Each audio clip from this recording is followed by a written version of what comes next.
Elías es uno de los personajes más famosos de la Biblia, sin duda, pero por las dudas, si alguien no recuerda quién es, de quién estamos hablando, decimos algunas cosas para darnos una idea, algunos datos biográficos. Elías fue un profeta que vivió en el siglo IX a.C.,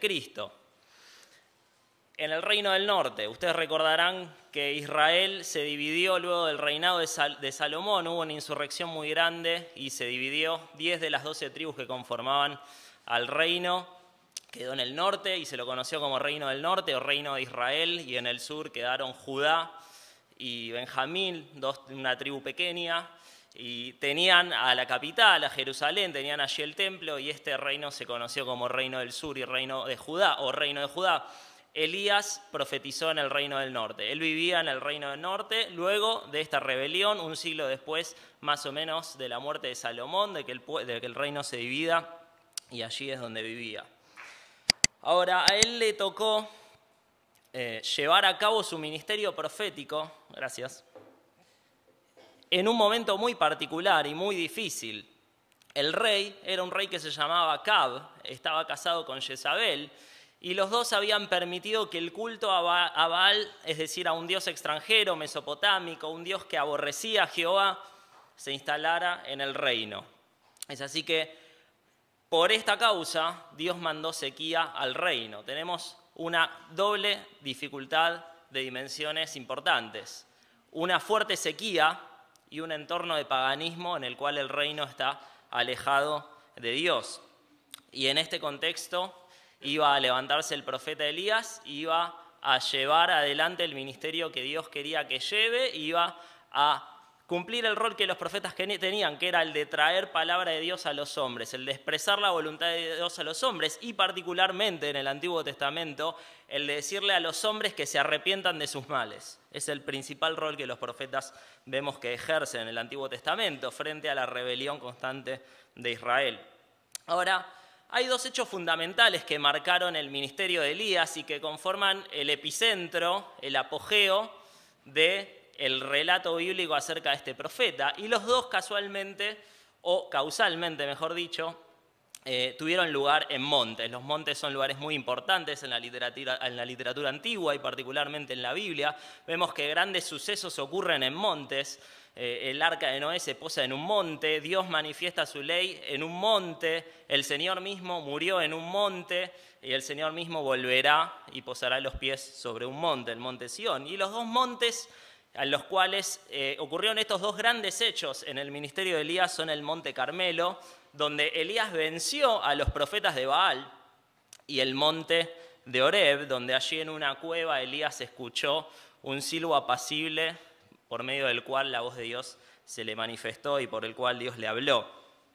Antes de que estos dos grandes acontecimientos ocurrieran en el ministerio de Elías, Elías tuvo que prepararse. Elías tuvo que prepararse para llegar al nivel espiritual y al nivel de sensibilidad espiritual que Dios quería y pretendía de él, para que esté listo para ejercer esta tarea que Dios le había encomendado de la manera en la cual Dios pretendía que él la realizara. Es así que Dios planificó un entrenamiento para Elías, un entrenamiento que constó de dos etapas. Primero una etapa teórica y luego una etapa práctica. La etapa teórica se llevó a cabo en un lugar que la Biblia nos dice se llamaba Kerit.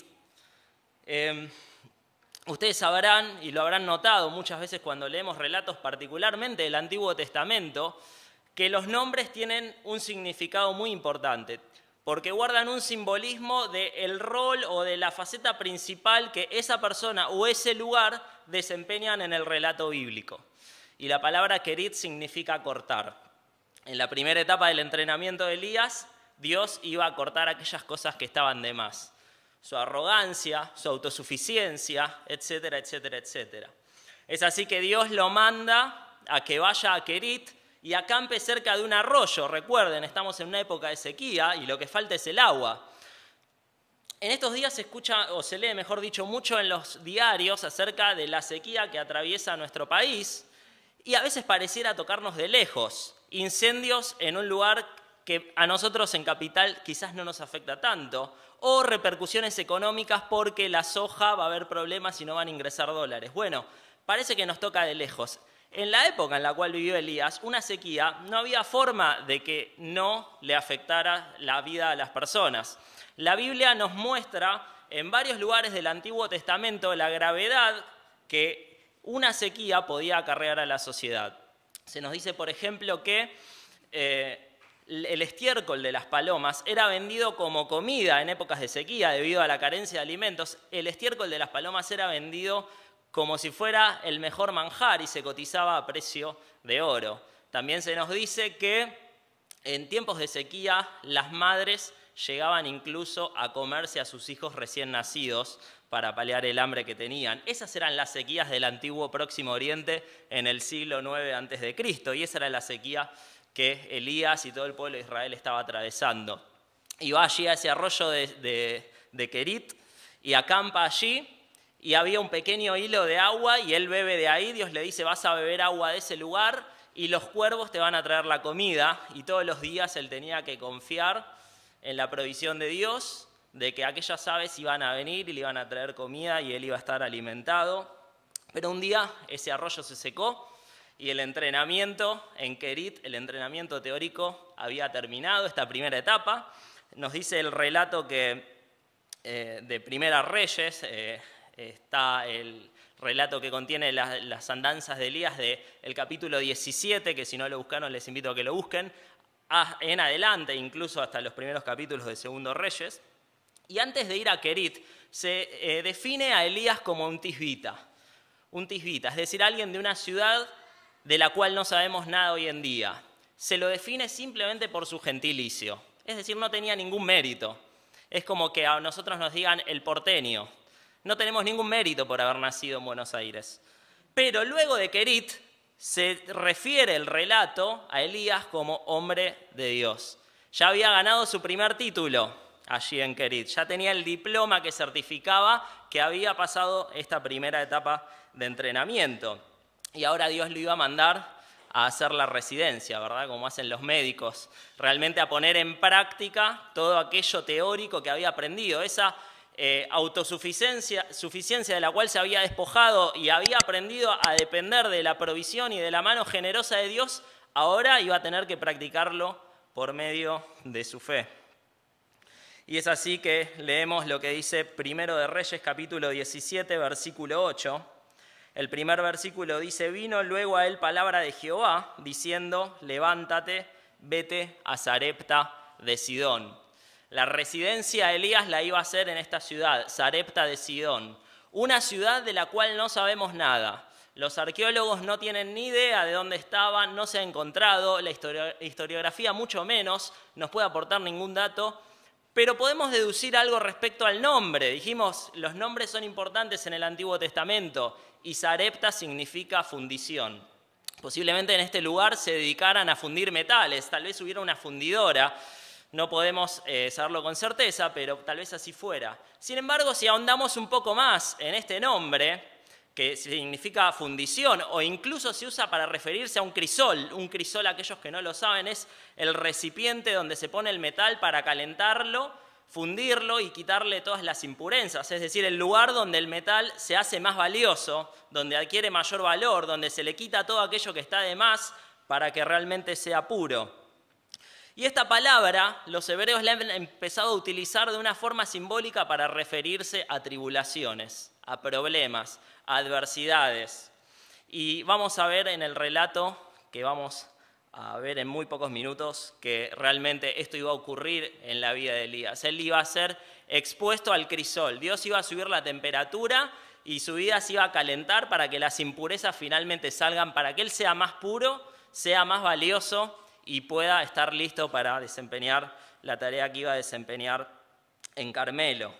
Sarepta iba a ser el crisol de Elías y Dios lo iba a exponer a las pruebas. Lo que dice Romanos capítulo 5, versículo 3 al 5, no lo busquen, se los leo, iba a ser una realidad que Elías iba a experimentar, donde leemos que Pablo dice, y no solo esto, sino que también nos gloriamos en las tribulaciones, sabiendo que la tribulación produce paciencia, y la paciencia prueba, y la prueba esperanza, y la esperanza no avergüenza, porque el amor de Dios ha sido derramado en nuestros corazones por el Espíritu Santo que nos fue dado. Bastante particular forma de mostrar amor tiene Dios por medio de las pruebas. Elías lo iba a experimentar. Las pruebas tienen como objetivo que nosotros nos formemos a la imagen de Cristo, que podamos reflejar su persona, que podamos parecernos más a Él. Y esto lo hace Dios por medio de un proceso que, como todos nos imaginamos, a veces es doloroso, porque que nos pongan en el crisol y nos suban la temperatura seguramente que no es algo placentero. Lo bueno es que Dios, al ser quien regula la temperatura de ese crisol, sabe hasta dónde ese metal puede resistir y hasta qué temperatura lo tiene que llevar. Y del mismo modo nosotros, Dios sabe hasta dónde podemos resistir al momento de enviarnos las pruebas. Él es el maestro fundidor, el que sabe tratar el metal y Él sabe hasta dónde podemos resistir. Vamos sin mucho más a leer entonces 1 Reyes capítulo 17, 9 al 24, y quisiera que prestemos atención a dos grandes pruebas que Elías va a tener que afrontar en Sarepta. Dice: levántate, vete a Sarepta de Sidón y mora allí. He aquí yo he dado orden allí a una mujer viuda que te sustente. Aquí ya tenemos un primer problema, porque la viudez en aquel entonces no es como la viudez hoy para las mujeres. Ustedes recordarán cuando en el Nuevo Testamento se pone mucho hincapié a sostener a las viudas. Es que las viudas no cobraban ninguna pensión, las viudas no podían trabajar por su condición de mujeres en una sociedad en la cual la mujer prácticamente no trabajaba. Por lo tanto, la viuda estaba librada a su buena suerte. La viuda no tenía ingresos y Dios le dice a Elías que vaya a vivir con una viuda, que ella lo iba a sustentar, una mujer que no tiene prácticamente ningún ingreso en una época de una sequía tremenda. Entonces él se levantó y se fue a Sarepta. Y cuando llegó a la puerta de la ciudad, he aquí una mujer viuda que estaba allí recogiendo leña, y él la llamó y le dijo: te ruego que me traigas un poco de agua en un vaso para que beba. Y yendo ella para traérsela, él la volvió a llamar y le dijo: te ruego que me traigas también un bocado de pan en tu mano. Y ella respondió: vive Jehová tu Dios, que no tengo pan cocido. Solamente un puñado de harina tengo en la tinaja y un poco de aceite en una vasija. Y ahora recogía 2 leños para entrar y prepararlo para mí y para mi hijo, para que lo comamos y nos dejemos morir. Elías le dijo: no tengas temor, ve, haz como has dicho, pero hazme a mí primero de ello una pequeña torta cocida debajo de la ceniza y tráemela. Y después harás para ti y para tu hijo.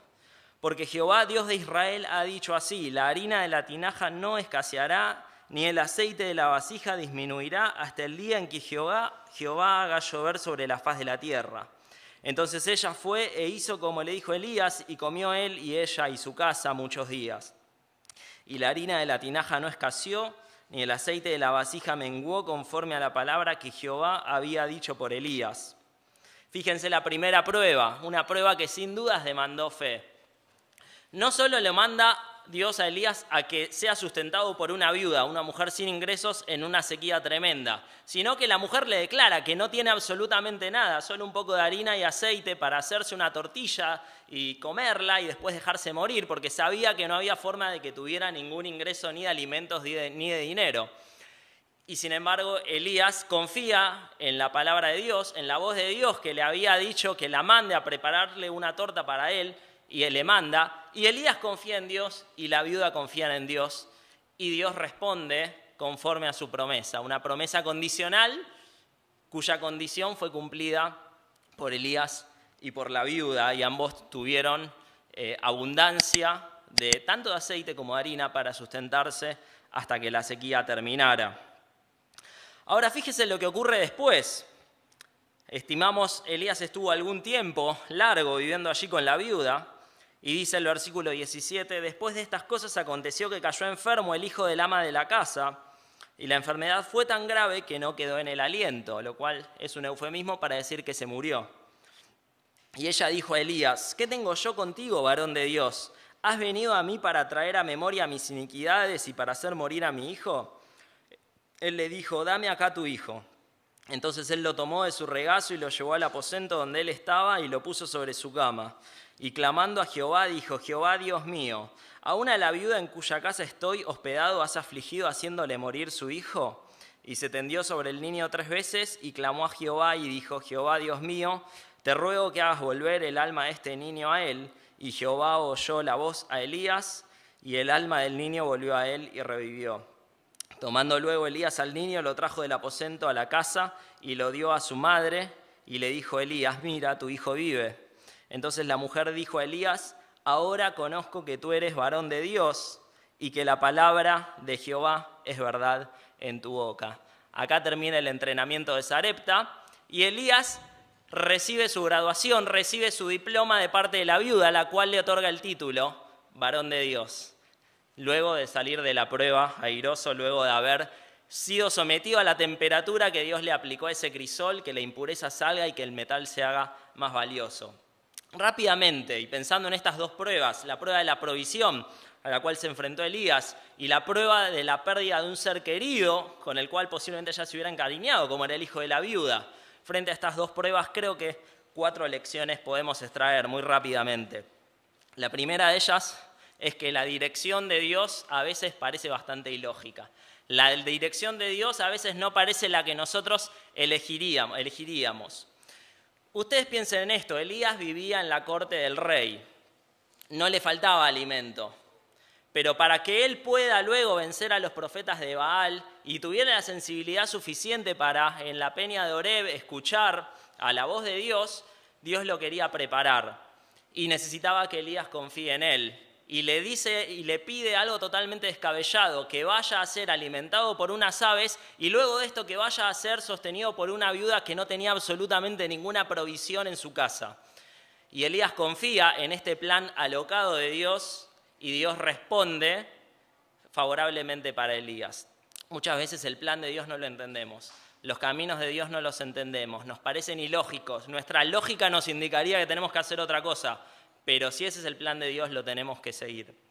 Segunda lección que nos enseña esta historia: a ser perseverantes y no rendirnos. Si yo hubiera sido Elías y voy a Sarepta y me encuentro con la viuda y vengo pensando lo loco que era ese plan y lo arriesgado que era para mi integridad física, y encima la viuda me dice que no tiene absolutamente nada para comer, sino que está esperando dejarse morir, yo salgo corriendo para algún otro lugar donde haya más prosperidad, vuelvo a Querita que los cuervos me den de comer, o no sé qué hago.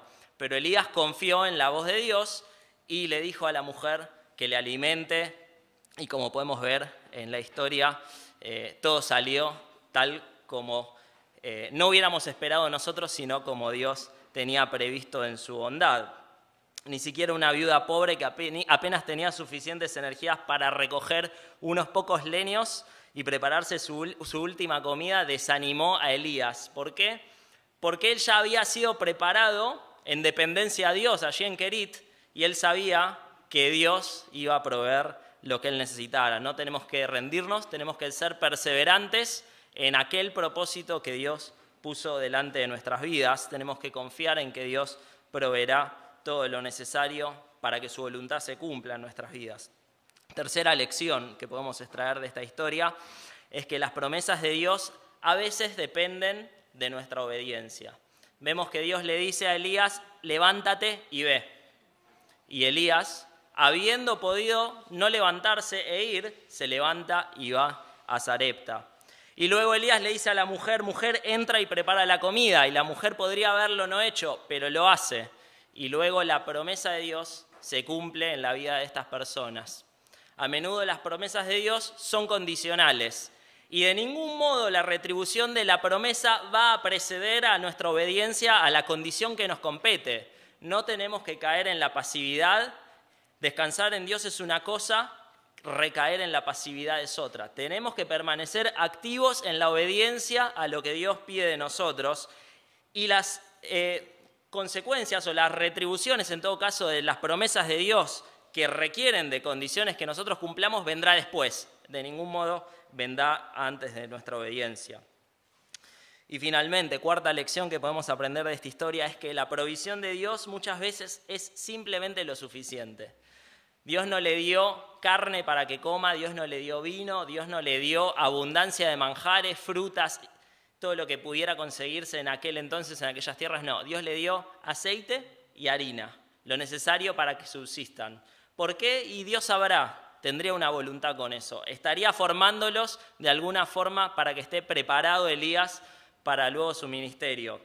Pero no le dio lo que uno hubiera querido que le dé. Le dio lo que él consideraba que le tenía que dar. No nos da Dios lo que nosotros queremos, nos da Dios lo que nosotros necesitamos. Esa es la provisión de Dios. Así funciona la provisión de Dios. Agradezcámosle por lo que tenemos. Posiblemente quisiéramos un trabajo mejor, posiblemente quisiéramos un sueldo mejor, posiblemente nos quisiéramos ir de vacaciones a otro lado, o cambiar el auto, o comprar un auto, o lo que fuera. Muchas veces Dios nos da lo que necesitamos, o mejor dicho, siempre Dios nos da lo que necesitamos, lo que es mejor para nosotros, no lo que nosotros quisiéramos. Dios nos da suficiente y aquello que nosotros precisamos para formarnos y parecernos más a su Hijo. Conclusión, luego de estas 4 lecciones. Cuando nos toque enfrentar pruebas como tuvo que enfrentar Elías, sepamos que Dios es el que está manejando la temperatura del crisol. Sepamos que Dios no nos va a exigir una temperatura mayor a la que podemos soportar. Y recién cuando pasemos esa prueba, quizás y estemos preparados, Dios aumentará la temperatura progresivamente, paulatinamente, porque Él es el maestro fundidor. Y de esta forma nos va a hacer más puros para que nos parezcamos más a su Hijo, para que nos formemos más a su imagen. Y tal como dice Efesios capítulo 4, versículo 13, hasta que todos lleguemos a la unidad de la fe y del conocimiento del Hijo de Dios, a un varón perfecto, a la medida de la estatura de la plenitud de Cristo, que pueda ser una realidad en nuestras vidas, que podamos abordar las pruebas con la fe con la cual la abordó Elías, con la fe con la cual la abordó Cristo mismo cuando vivió en esta tierra y estuvo sometido a dolores. Que pueda ser esto una realidad en nuestras vidas y que Dios nos bendiga a todos.